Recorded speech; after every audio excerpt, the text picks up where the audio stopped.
Okay, cool.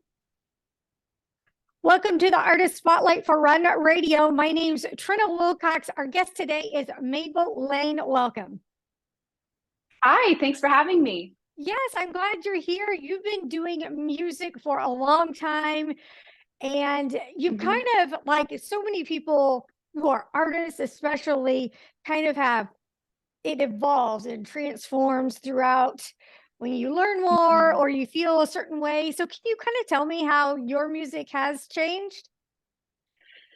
Yeah, I mean, I think I was always interested in music as a kid. I never really thought I would be writing my own songs, but I would write poetry sometimes, and I didn't really think that I could put it to music until I actually got into college and I started getting really involved with music because I'd always played piano and I sung in choir and stuff. And so that was kind of when I really caught the songwriting buzz. I got plugged in with some other songwriters that were in school with me, and we actually made an album all together of songs we collaborated on. But like looking back at those first songs, they're like, I don't really want anybody to hear them, but you have to start somewhere. Everybody starts Yeah. somewhere. Um, and not that, we didn't give it our best effort and they weren't meaningful songs, but, we have evolved. And so then, yeah, I started writing more songs on my own after I kind of had that initial little experience and jump into it, and started going by the stage name Noctigal because that was my last name. It means nightingale in German. And so I thought that was a fun little tie into music because nightingales are known to be like very musical birds. But after a while, I just started to realize nobody really knows what this means or how to pronounce it. I Yes. had some people thinking it was like nasty gal or something, and I was Oh, like, no. no, that's not quite it. so so there was kind of a point in time where I decided to adopt my current name, Mabel Laine, and it was just kind of a new era for me. I felt like I'd been writing songs for a while and had kind of really started honing in that skill and landing on something that was me and my own, and not just constantly trying to think, oh, what if I do this and what if I do this, and I'm grabbing inspiration from all over. And it just started to feel more coherent, and so it felt like a good time to maybe find a name that was more easily understood and pronounced and all of that too. Yeah. So Why yeah. even go with a stage name? I think I wanted some separation from my personal life, like, Yeah. I don't know, like I didn't want to feel like this songwriter, singer person is all that I am. I felt like it's a part of me, and I wanted to keep like me, myself, Julia, to like still just be her own person, regardless of whether she's a songwriter or not. Yeah. Yeah. Yeah. Yeah, that's interesting. It's always different for every artist. Same with, people that have a author pen name. So it's just Yes. interesting. Yeah. So Yeah. how has writing changed for you over the years?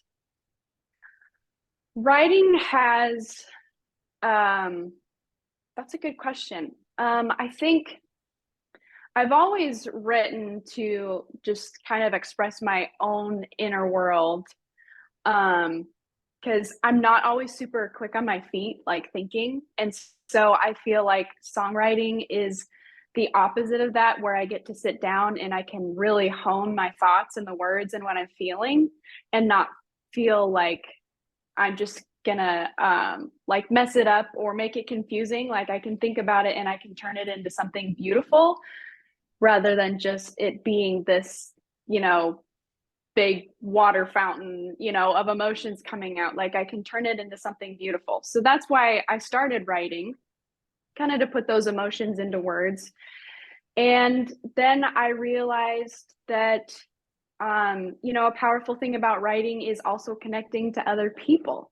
And so that's something that I've really been trying to focus in on lately, is writing to convey emotion in a way that other people can understand it and relate to it and maybe help bring some healing to their situation or help them see what they're going through in a new light.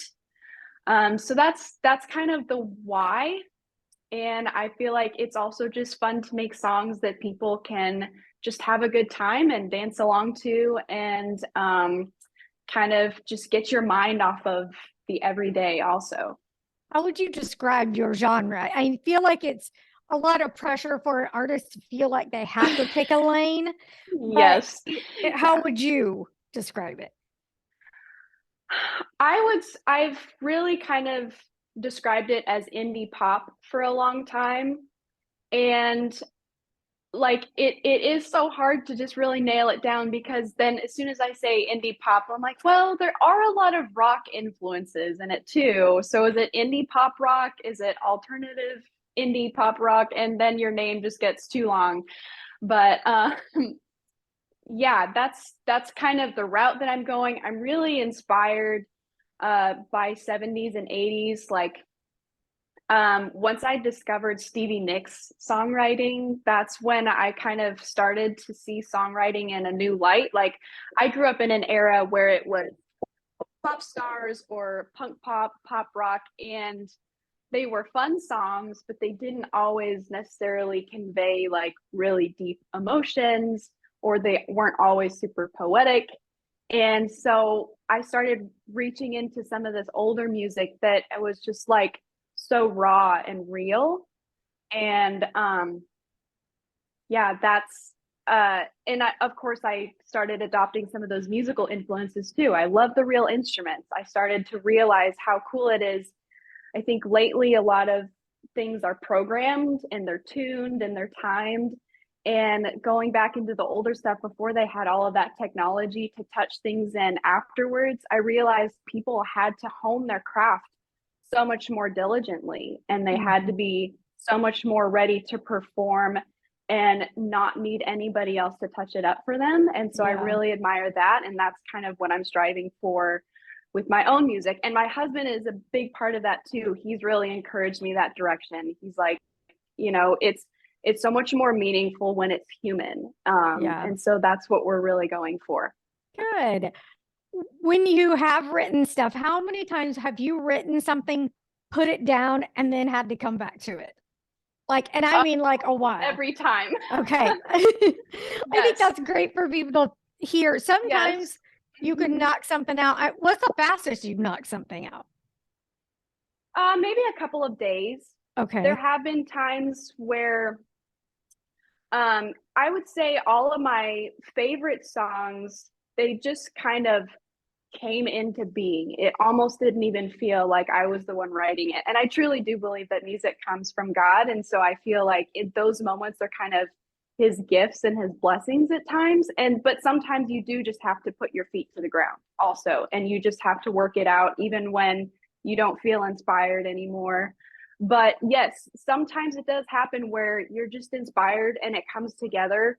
And then I would say maybe 75 to 85% of it comes together all at once. But there's always the last like 10, 15, 20% of the song that you just have to do it. And you just have to do the hard work and sit down and set aside time for it. Like, um, I think there's always like discipline is always paired with the inspiration. When did you first start performing on stage? Well, when I was a little girl, I would do trios with my sister and my mom in church. And that was my first like introduction to singing and performing in front of people. And then I had always played piano, kind of took lessons off and on. And then in high school, when I was a sophomore, I started actually taking formal lessons and I started doing recitals.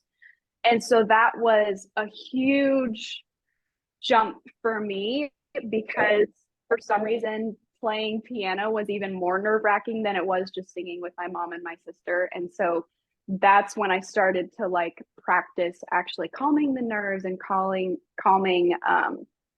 yeah, just those nervous feelings, and learning how to push through and breathe. And then I would say in college, like I said, I met a group of students. We had this studio band thing going on, and we performed a few times, like at coffee shops, and we performed once for like the whole campus. And so that was the first time that I got to actually perform something that I had written. And also, we had all written together. But that was my very first experience of like, oh, I don't just have to sing other people's songs. Like, there's Yeah. actually ways to get out there and share like the songs that I've written too. And so that was when it was just like the bug bit me, you know, like I just had to keep going and see where it could go. What gives you more anxiety, performing a cover or performing your own music? Probably my own, just because when you're performing a cover, you already know it's a great song and you already know that people connect to it and that people get it. And when it's performing your own song, there's always that question like, am I the only person who thinks like this is good? Or, and you start to doubt yourself and think, well, maybe it's really bad. Maybe people won't get it. And also just the fact that you are bringing something new on them. They've never heard Yeah. it before. And so, of course, every time you hear a song for the first time, you may not necessarily like it. I think a lot of my favorite songs now, the first couple of times I heard them, I didn't quite get them.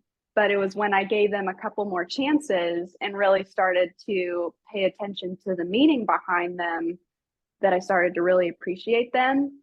And so it's always just nerve wracking when you know that nobody's heard this before. Like, are they going to get it? Are they going to be bored out of their minds? You Yeah. know? So, yeah. Have you ever written something that you didn't really like, but then it actually came together and the crowd loved it? I think that's just part of the artist process. Um, I know so many songwriters that have the same experience where you start out with a little spark and an idea and you start pounding it out and then you're just like, what was I thinking? This is Yeah. terrible, like this isn't going to come together. And then just maybe out of pure curiosity you just keep up with it, or and then you know you bring in new influences and new ideas to pair it all together and it comes together. But there is definitely always a point, I think, with every song that I've written where I'm just like, I hate it, this is a terrible song, like Oh, I don't like it. yeah. So yeah.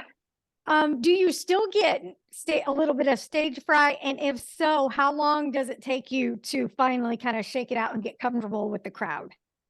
Yeah, I feel like the worst of it is always right before I go up on stage. Yeah. It's always like that initial push of just but then once I feel like I follow through and I get up there and I start pounding out the first one or two songs, it's maybe by the second song that I finally start to feel like to settle into it and just like, okay, I can do this. This is fun now. Yeah. Yeah.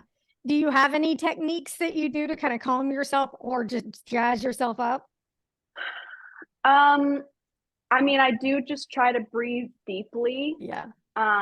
Like I feel like when we get nervous, or at least when I get nervous, my abs tense up a lot, but that's terrible if you're trying to sing because you need that breath support. And so just really focusing on like I learned this technique in vocal lessons in college actually, where you stand and you start and just every muscle you move, just move down and you focus like, okay, relax this part of my body and then move down, relax this part of my body. And you just like kind of do a scan of your body, like, is everything relaxed? And that kind of takes my mind off of, am I going to get this song? Am I going to hit that Right. note? Are people going to like it? And then you just start to focus on like, okay, right now, I just need to relax. So yes, that's helpful. Tell me about a time that you messed up, but you covered real well. um, yeah, I actually, something immediately came to mind. I was playing piano for a friend's wedding, Oh, and yes, so like solo piano, and that actually makes me so much more nervous than singing does. I still just that solo piano when it's like it is me and only me playing right now, and this room is dead quiet. Like you can hear a pin drop, and so if I hit a wrong note, like you just feel like everybody knows it instantly. And So I was playing a song from memory and I played it a bazillion times, but like suddenly it just left my brain. I forgot where I was and I didn't know how to get back. And I just kind of started hitting some random chords and noodling a little bit. And then it felt like an eternity before the song actually came back to me, but it did come back to me and I picked it back up and I kept going. And I was just like, I was mortified. I was so embarrassed. I was like, I Oh, totally messed up that song. But someone came up to me afterwards and they actually brought that song up specifically. And they were like, I loved that song. You know, it sounded so difficult. It sounded like jazzy and stuff. And I just had to laugh because I'm like, it was not a jazzy song. I guess that's what my brain did when I forgot it. But they were like, actually, that was specifically the song that they remembered for some reason. oh my gosh. Oh, that So, kind of yeah. it has to give you a little bit Yeah. of confidence that you can recover. So that's probably a Yes, good thing. yes. Yeah, and that just other people aren't near as into tune to what you're doing as Right. you are. Like when you're the person who's practiced it a bazillion times and you know exactly what it's supposed to sound like, it's easy to pick out the little mistakes. But most other people, they don't know. Like they just hear music. So So how do you keep up with your whole health? Like, do you have a certain fitness routine that keeps you on point that you couldn't live without? Or yes. So I'm trying to figure that out right now. Right now, my only exercise routine is I take my dog on a walk every morning. And I usually try to take her on another walk after I get home from work too. But you know, sometimes just stuff gets life? crazy and busy. I did Taekwondo for 2.5 years and I was so close to my black belt. I was so close. I was like two tests away from my black belt and COVID hit and everything shut down. And I haven't gotten back into it. And I got married. And like I said, you know, just I have a new job. And it's like, Yeah. okay, when am I going to get back into this? I'm like, I was so close. I could go back and I could, you know, I could do it. But also just finding that time when the nights that I used to always go do that, I now have other things scheduled, like for my job and um, so yeah, it's just the busyness that I'm trying to figure out. You will. Let's talk about Yeah. that real quick. I feel like a lot of people, and I'm guilty of it. You've got your projects, like you're singing, you're writing, whatever that Mhm. is, but then we've got to pay the bills. So kind of talk Yes. about the reality of that. So people Mhm. don't have that pressure to feel like they have to give up if they can't do it full time. Yeah. Yeah, I think I realized pretty early on that for me personally, the whole songwriting and playing my own music wasn't going to be probably a full-time thing because I didn't want to be the person, you know, on tour all the time and traveling. And I just realized that, wow, full-time artists sacrifice so much to be able to do it full time.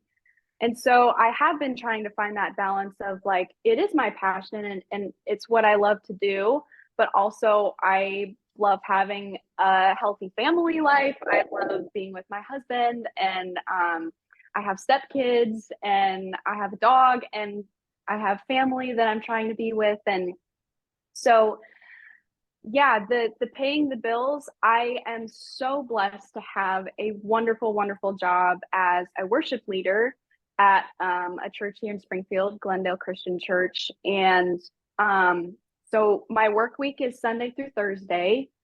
And so Fridays are kind of my day where, I mean, once I kind of do some of the errands and like laundry and clean the house, where I do get to work on some of the things that I want to do. And so Fridays are what I set aside for music a lot of times. That's when I write songs, that's when I sing. And thankfully, my job does help me keep my voice in shape too, since I'm singing quite a bit for that. But Fridays are my day to work on like Mabel Laine and those songs and really just try to be creative with that. Excellent. And you have been doing that, and you've got a Yeah. release coming up. So tell us about that so we can be watching. Yes. So this album is probably 3 years in the making.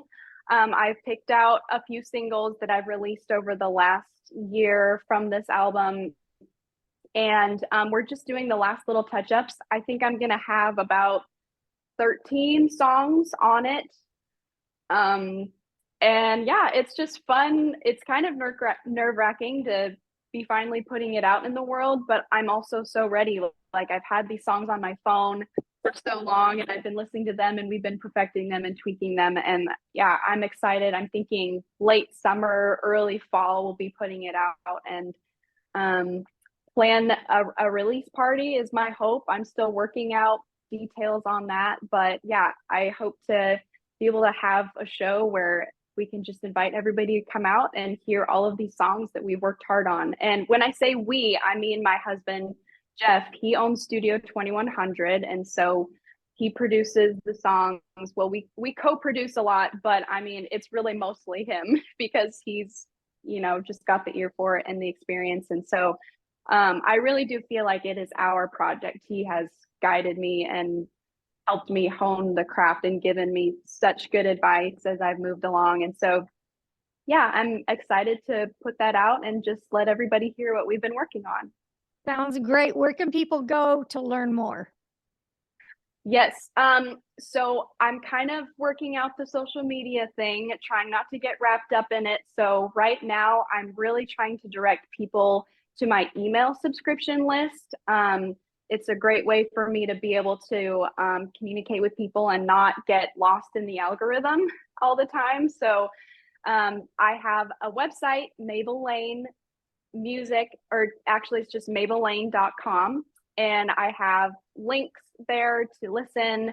And I have a little box where you can type in your email and sign up for email subscriptions.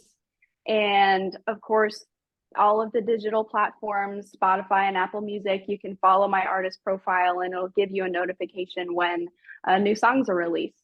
All right. And you can hear the music on runradio.net when you click listen live. Yes. And please come back when you have Yeah. more to share. We'd be glad to talk to Yeah. you. Thank you. Good I luck. appreciate it. Thank Thanks. you.